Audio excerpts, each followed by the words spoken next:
DA নিয়ে আবারও খুব গুরুত্বপূর্ণ আপডেট।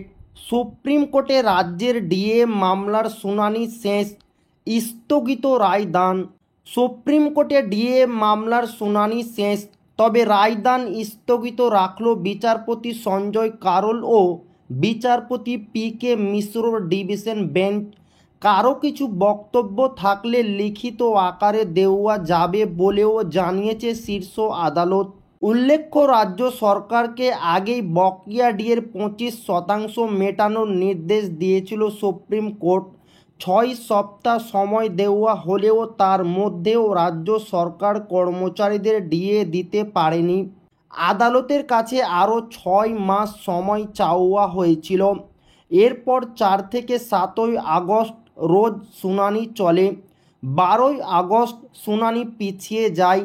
জানা গিয়েছিল রাজ্যের আইনজীবী কপিল সিব্বাল এসআইআর মামলায় ব্যস্ত ছিলেন, সেই কারণেই শুনানি পিছিয়ে যায়। কেন্দ্রীয় সরকারি কর্মীদের হারে রাজ্যকে ডিএ দিতে হবে এই দাবি রেখেই শুরু হয়েছিল মামলাটি। আজ কপিল সিব্বাল রাজ্য সরকারের হয়ে সওয়াল করতে গিয়ে বলেন, রাজ্য তাদের মতো করে ডিএ দিতেই পারে, কেন্দ্র তার মতো করে দেবে। তবে কেন্দ্র কখনোই রাজ্যগুলির উপর ডিএর শর্ত আরোপ করতে পারে না। জীবনযাত্রার জন্য জায়গার কথা মাথায় রাখা দরকার, শুধু আর্থিক সক্ষমতা দিয়ে বিচার করলে চলে না।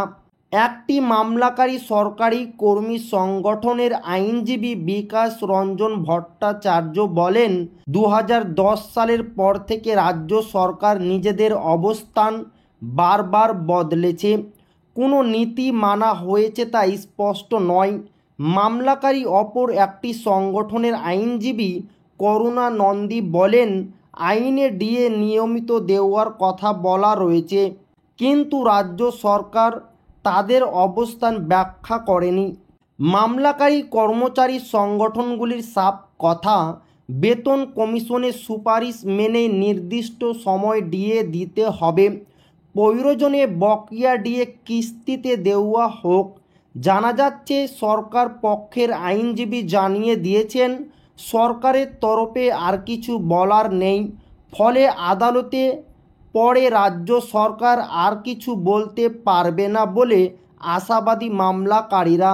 আপাতত রায়দান স্থগিত থাকলেও মামলা জেতার বিষয়ে আশাবাদী তারা। রাজ্য সরকারের অবস্থানের প্রতিবাদে কর্মচারী সংগঠনগুলির ডিএ আদায়ের দাবিতে মামলা state administrative tribunal Kolkata high court হয়ে গড়িয়েছে সুপ্রিম কোর্টে। 2022 সালে কলকাতা হাইকোর্ট সরকারি কর্মীদের পক্ষে রায় দিলেও সুপ্রিম কোর্টে যায় রাজ্য। সেই সময় হাইকোর্ট বলেছিল, ডিএ রাজ্য সরকারের কর্মীদের অধিকার এবং তারা কেন্দ্রীয় হারে ডিএ পাওয়ার যোগ্য। তো এই ছিল ডিএ নিয়ে খুব গুরুত্বপূর্ণ আপডেট যা আপনাদের মাঝে শেয়ার করলাম। তো ভিডিওটি ভালো লাগলে অবশ্যই আপনার বন্ধুদের শেয়ার করবেন যাতে তাদেরও উপকার হয়। আর আপনি যদি এখনও আমাদের চ্যানেলকে সাবস্ক্রাইব না করে থাকেন তো অবশ্যই চ্যানেলকে সাবস্ক্রাইব করবেন এবং আমাদের পাশে থাকবেন। তো আবারও দেখা হবে ডিএ রিলেটেড খুব গুরুত্বপূর্ণ ভিডিওতে।